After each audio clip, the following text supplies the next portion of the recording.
One of the biggest issues for Christians right now is how to find my life partner. Right. Don't let I love the person makes you go blind. Love alone doesn't make a marriage work.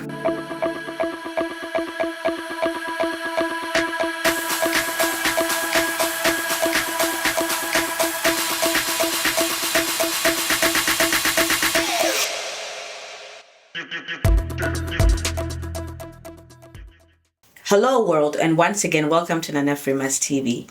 Today, I have Dr. Kwame Frimpong. Dr. Kwame Frimpong holds a PhD. He's a professional counselor in family And marriage therapy. All right, thank you. Doctor, welcome to Nana Frema's TV. Thank you so very much for having me today. Dr. Kwame, so first of all, where are you from?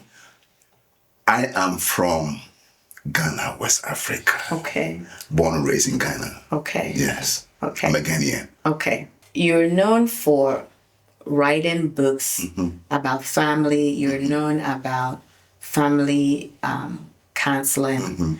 And it seems like you have a passion for family. You know, you could have done so many things, but you chose particularly to be a family counselor. Yeah, I could have done addiction or something like that. Yeah. But a good question. I have been a church planter for about 25 years. Okay. Struggles. America, struggles. Real struggles in America. And I realized that in the church world, the biggest problem we have is family problems. It's not church, it's not being spiritual. It's family issues, unresolved family issues. And pastors get tired. We get tired. So as during the course of my church planting work, and as I saw all the challenges we face, including my own personal life, my own family, I didn't know my father. And that affected me deeply. So it's my own personal life, church life, and I realized that we need to focus on bringing healing to the family.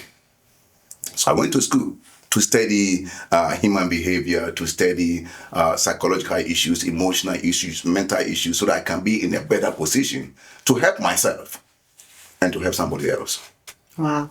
So, as an African boy growing up in Ghana, the culture is different. Yes. When we all, come to the Western side. Yes. And take me back to your childhood, how the culture was for you, how your family dynamics was as growing up as a young boy in Ghana. Wow. I was very, very quiet. Even now, sometimes I wish I can go back to my childhood personality. Oh, yeah? Yes, because it's in myself. It's just, I go quiet. Yes. I don't mind. I'm not going to worry about this. Don't worry me. I'm not going to worry you. That's my childhood. I was extremely quiet. And I used to stutter very intensely. So I didn't want anybody to laugh after me. I mean, so laugh at you. Yeah, so I just want to go into my corner and stay there. I remember when I went to Ghana this past September, I preached for a church, about 800 member church. A lady came after church. Hey, Kwame, you were quiet. What happened? Now, I don't even know whether I am an introvert or extrovert. I don't know which is which. But I was very quiet and I didn't know my father. That was a big issue that I faced in my entire life. I had so many questions. Is he tall? Is he light skin? Dark skin? How does he walk? How does he talk? Nobody told me Who your father who my father was. Nobody told me.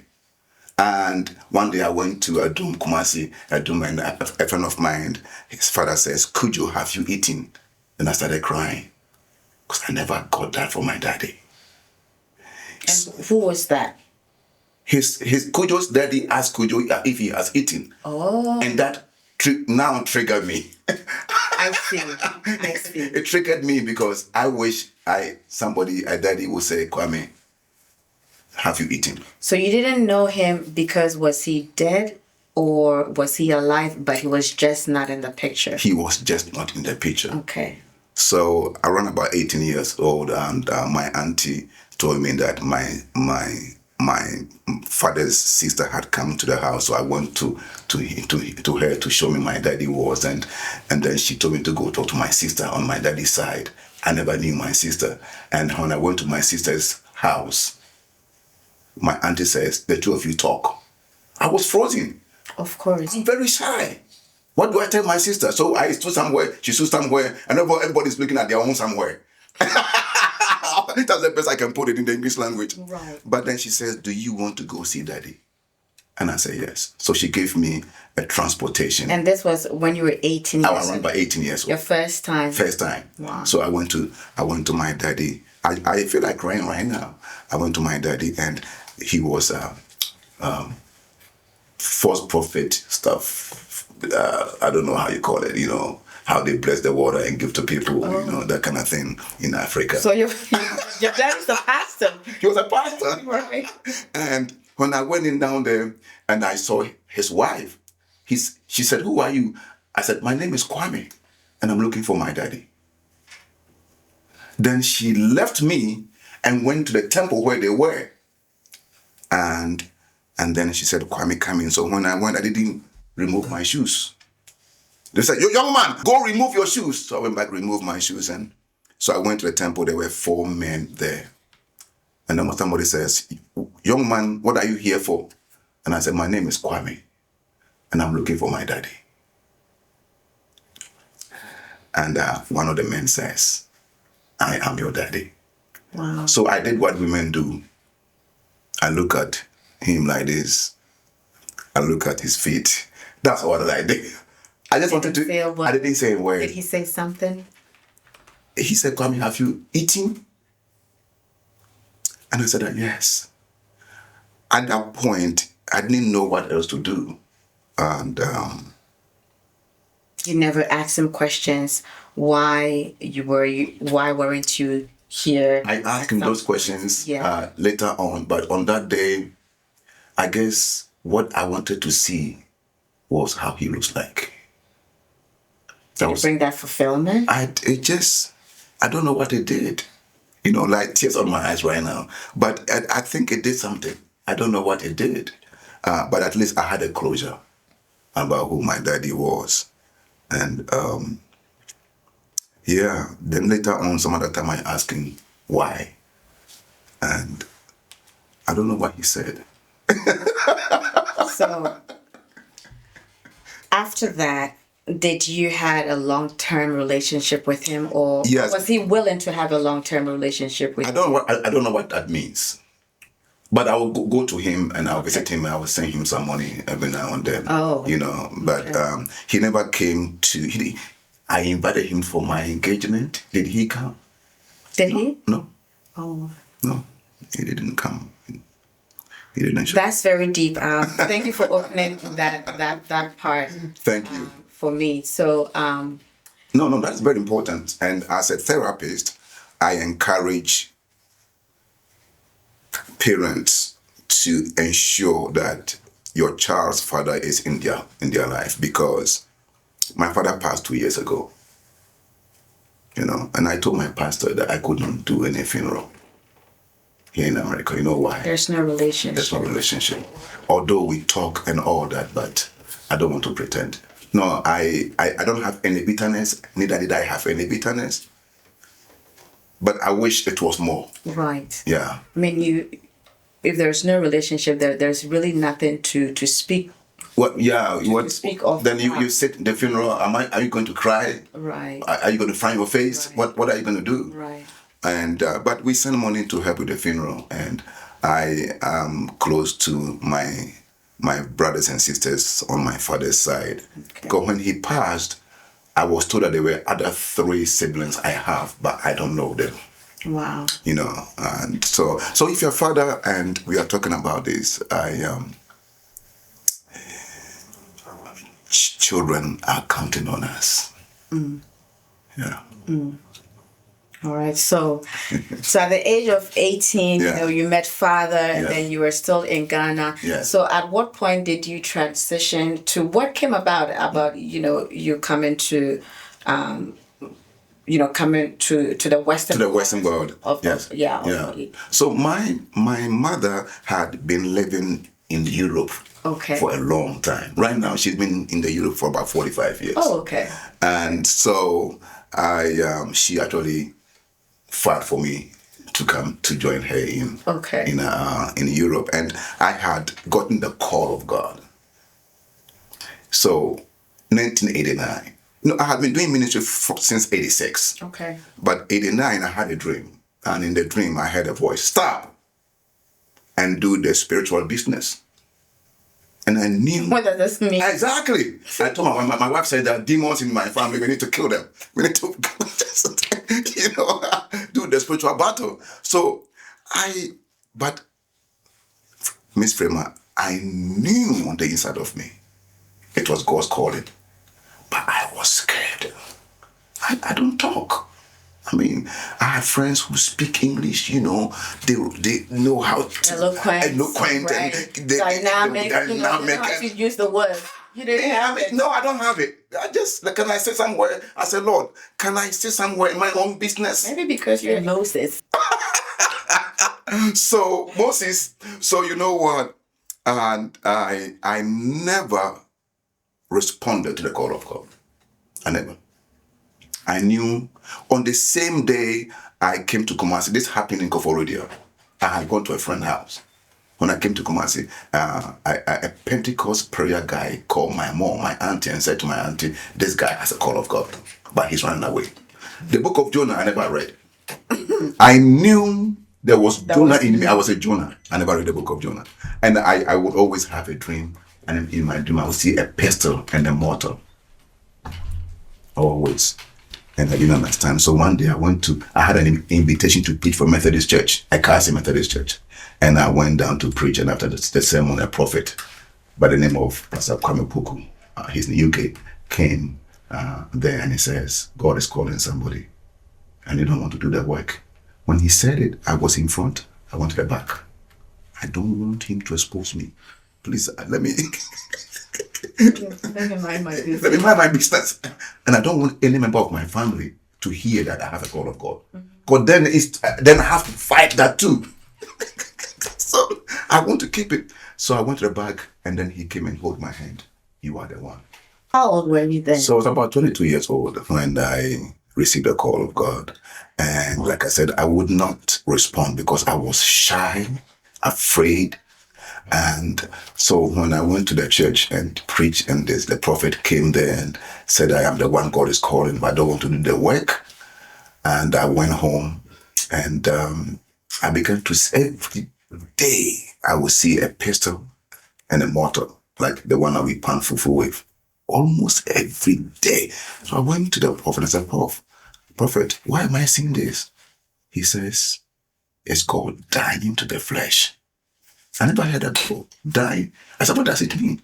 He said, "God will take away all your desires and place his desire in me." And I said, "How long does it take?" I asked him, I said, "How long?" He says, and I said, "See, that's why I said, I don't want this thing. It's too confusing for me. I want to be a businessman." And I struggled a lot about my calling. I really, really struggled. But one day something happened. I opened my Bible to read, and my eyes fell, boom, Proverbs 27:22. You know what is there? What is there? "If you pound a fool, if he is a fool, he will remain a fool." So I said, if people say you are a fool, you are a fool. But when God says you are a fool, that's terrible. Right.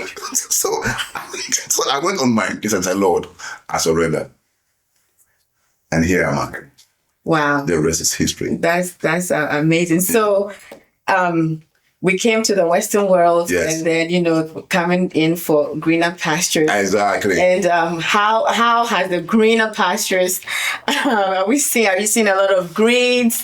On the greener pastures. When I was in Ghana, I would always say, "Me, America. One day I'll go to America." I look at the airport. Me, one day I'll go to America. And then here you are. Here I am. When I first go to America in '95. I had a prayer meeting and I started in Virginia in 1995. And I was driving somebody's car to pick up a lady to a prayer meeting. I had just learned how to drive. Then I ran into somebody else's car. $10,000 right there. 3 months. I was only 3 months. I called it "Welcome to America." $10,000, as in it was given to you. No, the two cars, the repairs. The repairs will cost me $10,000. They took me to court. I didn't even know that was there. They had to take me to court. I didn't know what is court. They said they sue me. I never heard that before. Sue me for what? For hitting the car. Hitting the car? $10,000. Oh wow! It took me years to pay that money off, and I used to work for CBS, and the whole month my pay was $150 in Richmond Highway, Virginia, and I was to pay $10,000. Can you imagine? Welcome to America. That was my first baptism. Did you pay them or did they pardon you? I don't know. All that I knew was that it took me about 15 years to pay the whole $10,000. Wow. Because I didn't know, I had no idea. So I was given a good welcome into America, big time. How many years was that? That was the same year, 95. That you came. So I came here in 95 June. That didn't happen somewhere in September. Oh man. That was my first time that happened, and I said, wow. Sometimes I would think about the car that I messed up. Then I had too many people calling me. I had a friend, he says, "Pastor, please don't think about the two cars at the same time. Think about one. Think about one at the time." Yeah. I don't know what that means, because I was thinking about fixing this car, and my pay was $150 for CBS. Wow. And what was your first job, if you don't mind me? My first job was CBS. Okay. And I remember they will ask me to go bring cookies. I said, we call it biscuit.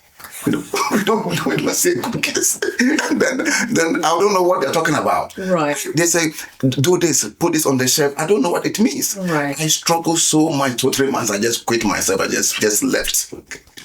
Just quit. Just too much. Culture shock. Right. I was happy that I had a job, but it was very, very difficult experience that I had. Right. I remember the store. I remember where the store is right now on Richmond Highway, Virginia. Right. So, majority of everyone that comes to America has their struggle story, and you've told me with the accident thing, but I'm sure there are what is your most struggling story that you think that has hit you here in America? Planting a church, church plant, and finances, because you plant. Your church is going through financial problems, and your family is also going through financial problems. I think they call it one problem, one go two problems, something like that. So that thing really, really hit us, my wife and I, very, very hard. Very, very, very, very, very hard. I have had a lot of issues in my church plant that it didn't work. But, last 2 years, somebody was asking me about the same question. And I was telling the person that, like when we came to Charlotte, for example, and church plant, we couldn't pay for the rent. And we didn't have the numbers to pay for the rent. And so we had to close it down. And a dear lady who was a member of the church called me, even here in Atlanta, and said, "Don't you ever say that it was a failure, because you came at a time I was contemplating taking my life. And when I crossed paths with you, God changed my life." Changed my The idea. The idea. Taking. So sometimes what we call failure, I don't know whether it's a failure. I don't know. It's a learning curve. It's a learning curve. Yeah. And all those things, the good and the bad, the negative and the positive, all lead us into the purpose. I never knew I would be a counselor. And I didn't come here to go to school. You know, I didn't come here to go to school. But out of all the struggles, here I am with my PhD degree. One could have given up. And I know that this is not just all the struggles. You know, there are some that... When we talk about giving up, I remember we were doing qualitative research during my PhD. And I understand I'm the first person in my family with PhD, my whole family. Wow. My kid says I have raised the bar too high for them. Right. That they must have PhD. They don't have to. So we were told to find an editor who can teach, like a tutor, about the qualitative research, because it is very intense and terminologies and different things. So I went to talk to this lady in Kennesaw to help me. 1 hour into the children, she told me to quit school. Why? Because I didn't have any background information about research. Okay. When I left her home, Miss Sandra, I was very, very down. Of course. I was very, very, very, very down. Church is not happening. Secular is not happening. School is not happening. Now, God, what should I even do right now? Okay. So I left her home very discouraged. But somehow something happened within me, and I think it's God, to reset me. That just push. And I graduated with distinction. Wow. My PhD. Amazing. That's what God can do. Amazing. And then on top of that, Liberty University showcased my story.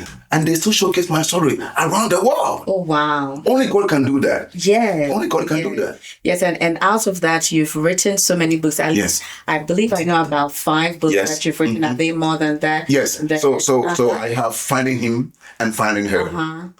Practical guide for Christian dating. Yeah. Because Christian people suffer too much. Right. You know, so I put together a material for Christians to know how to. It's one of the biggest issues for Christians right now is how to find my life partner. Right. Very difficult, especially. Very difficult. And if you're in the church and they have five men who are left. And all these women are looking at these 5 men. That's going to take a long time, for goodness sake. Right. So in that book, I describe some practical things you can do to finding your life mate. You know, I also have another one called 28 Red Flags You Must Never Ignore. My pastor, Bishop Frank, says I should call it national flag. You know, flags you should never ignore. And it is important that once people are dating, they recognize certain things that they should never. Don't let I love the person makes you go blind.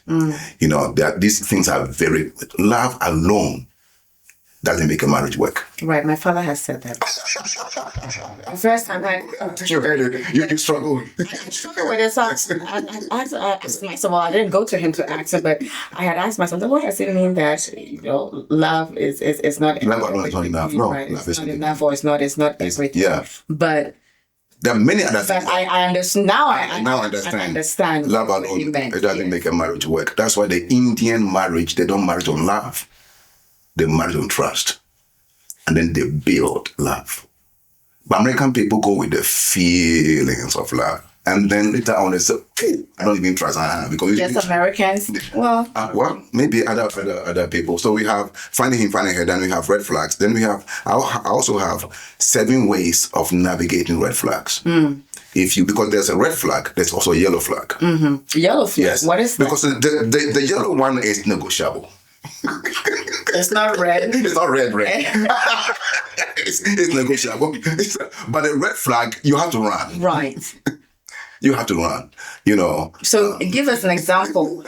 Now, audience, you need to find this book. And when I say that I've read some of his book and they're truly good, but I'm going to let him give us a little bit sneak peek on that. Yeah. So define what truly is yellow flag, because this is the first time that No, I you know of red flag, red flag. but yellow flag, Yes, okay. it's new. So yellow flag, for example, the person has anger issues. It's okay. You can work through that. For example, you can encourage the person to go seek for counseling, you know, and know how to manage themselves, emotional intelligence, and things like that, you know, and so that can be worked out. So those things can be worked out. But and that is what I mean by yellow flags. It's close to green, but it's also close to red. Okay. If you look at the red light, the traffic light, you know. Okay. So yellow flag is between green light And red. and red light. So yeah. if someone can yellow flag, like for instance, like when you see red flag, you ought to run away. Yes. But if you see yellow flag, is there something that you would say that is okay in a relationship to deal with, or that one you have to run away? You don't have to run away. Okay. But you have to talk about it. Okay. And you negotiable. You have to talk about it. And worked on. And worked on. That's why I wrote another book, 7 Ways of Working Through the Red Flag. I'm the yellow flag. The yellow flag. Yes. But the red flags is something that if you ignore, you are red. That's danger. Red flags are danger zones. For example, you are dating somebody and one day the person was angry and took the knife at you. And you say, I am praying for you are doing what? You have to leave yesterday. Right. You know, things like that. You have to. He says he won't do that again. That red flag. That's red flag. Yeah. That's red flags. So everybody who is dating must understand that the red flags, yellow flags, and how to navigate that. Yeah. The other book I wrote, you don't like to hear the topic. Which one is that? Because it's not comfortable. I mean, it's not even comfortable. Which one? Physical attraction. Does it matter while I date? That's why you need to read the book. Physical attraction. Does it matter what I did? That's why you need to read the book. I went to Dallas, somebody says, so are you saying? I said, that's why you need to read the book. The essence of the topic is what? Read the book. Okay. I went to Ghana and somebody says, Dr. Kwame, I really, when I'm going to marry somebody, I'm looking at attraction. Are you telling me that I should look at attraction? I said, you didn't hear what I said. I didn't say attraction. I said physical attraction doesn't matter. And I'm not saying it matters or not, but there are about 8 types of attraction. People only talk about what? What? The physical. They forgot the other parts. So I coined a phrase in the book called attraction bias. You know what that means? They're looking at just one thing. Exactly. Maybe eyelids, or maybe the body, the shape, and the back or the front, or the face. Yeah. If that doesn't fit what I'm looking for. So I remember last 2 months I was talking to young people in Dallas, and I said, so whenever you are making decision about whom to marry, is it the attraction that is deciding, or God? The pastor, the physical. I have a question. Okay. I mean, the physical. I'm asking for them. Okay. The physical attraction. One would say that I have to have maybe a guy must say that I must have this type of particular shape of this woman. So that Go ahead, so that what?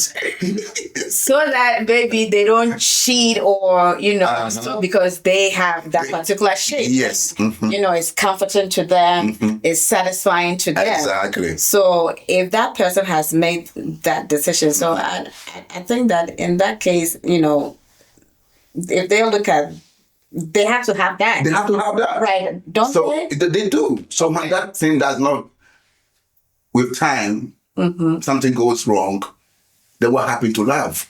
Well, they remember what the person used to look like. And then the love will come back. Yeah. So I am not saying that we all need attraction. Okay. You need attraction in your love. But if all you have is physical attraction, your foundation is weak. So Yeah. this book, Yes. I've loved this book. Your recent book, Parents and Child Sex Talk, Exactly. is one of my favorite. Oh, wow. Why? Because as an African woman, growing up, sex is, and like you mentioned that Yes. it's like a taboo. It's like the unmentioned. Yes. You know, it's something that is like hush hush. Yes. You know, we Yes. don't talk about it. Growing up, personally, I never had a sex talk. Yeah, me too. I never had a. I never had. Yeah. Who you, How do you bring up that conversation? You are a bad girl. You are a bad boy. Exactly. So because of that, it also made me very timid and very shy about, because it's something that I struggle with now that I have children. Yeah. I struggle with every time until I met this. Wow, I'm glad. Yes. Because I had questions of how am I even going to start the conversation. You are not with my alone, children. Miss Frema. I have some close pastor friends. They ask me, what do I say? What do I say? Exactly. So I have a lot of questions. Go ahead. Let's do it.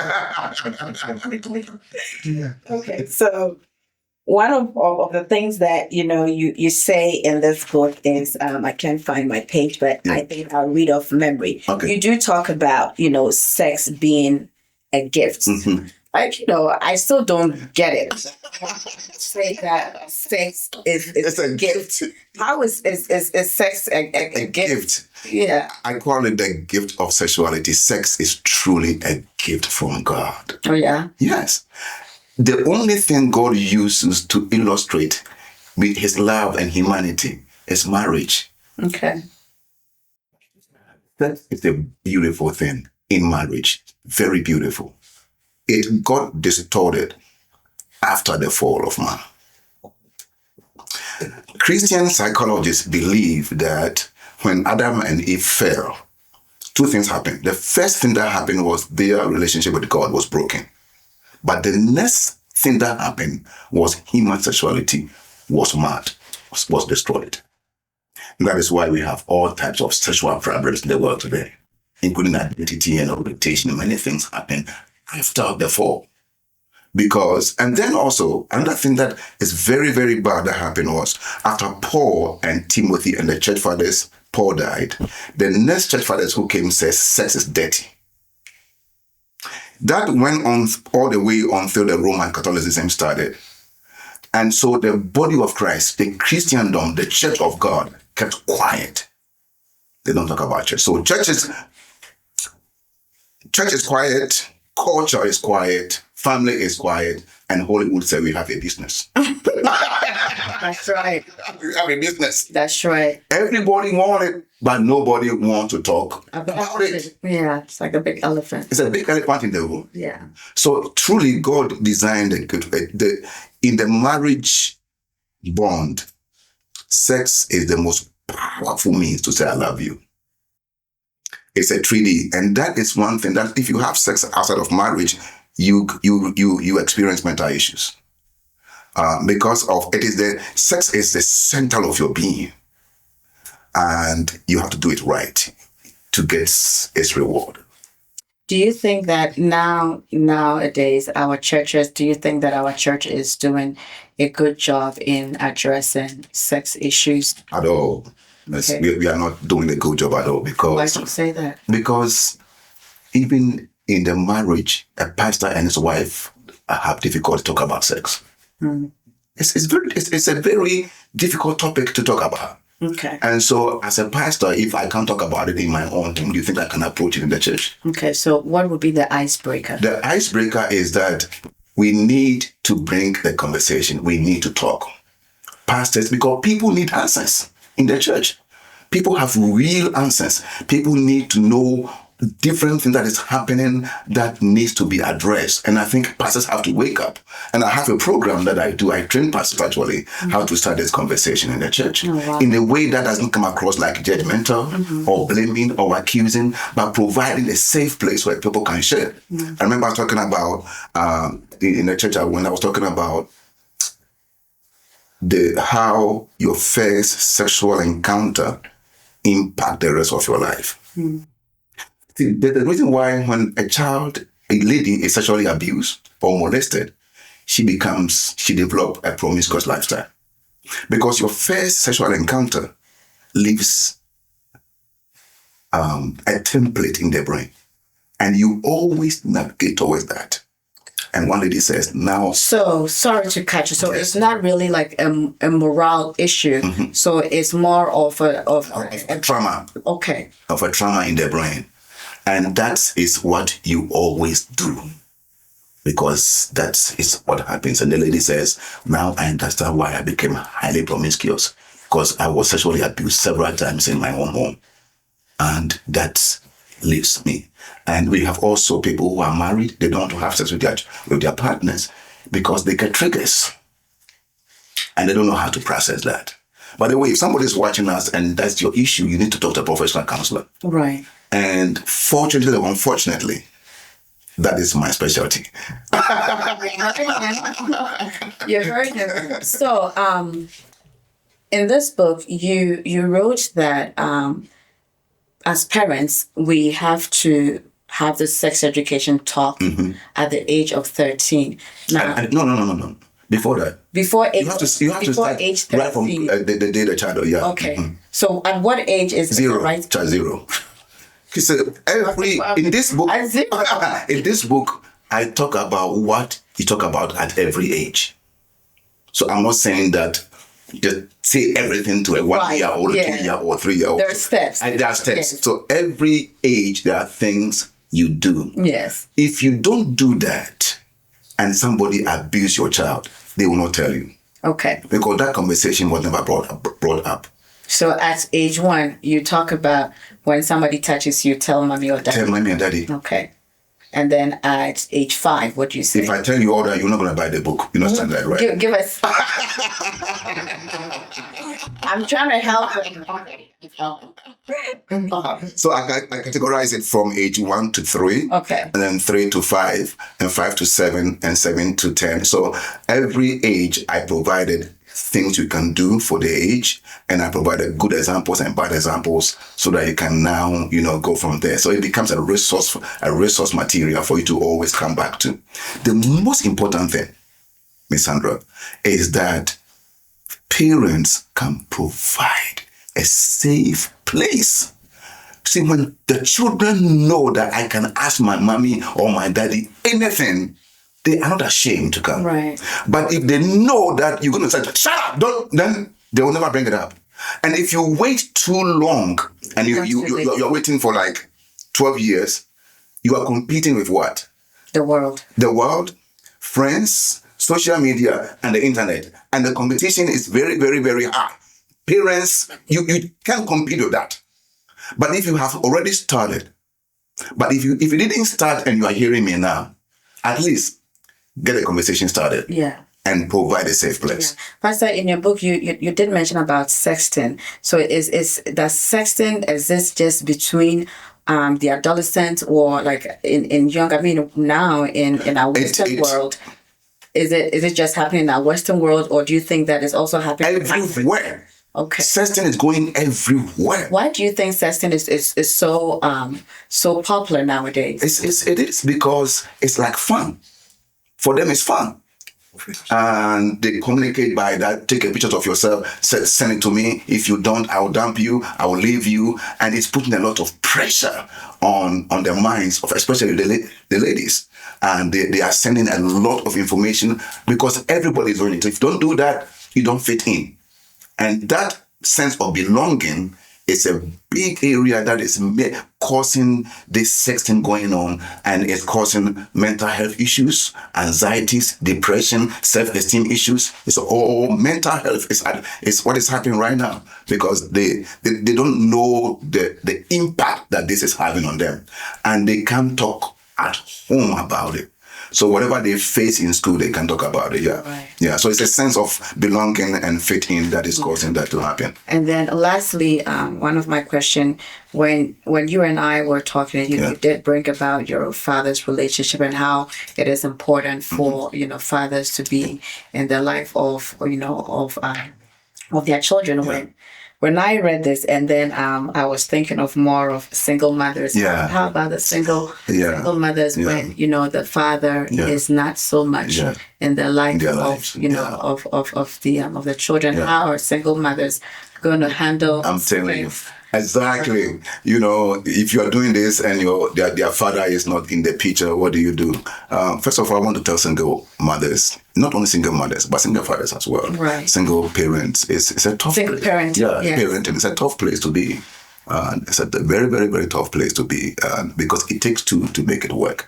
So maybe we can talk about how do you team parent a child. But if the father is not in their lives, and if the lady can talk with her ex in a very nice approach to let her ex be in their life, that would be great, because we need to talk about that. How can we make it work? So we really need to talk about, because children need their father as much as they need their mother. Father figure is very important. It's a key. When I went to Ghana, and I'll show you, I let the father just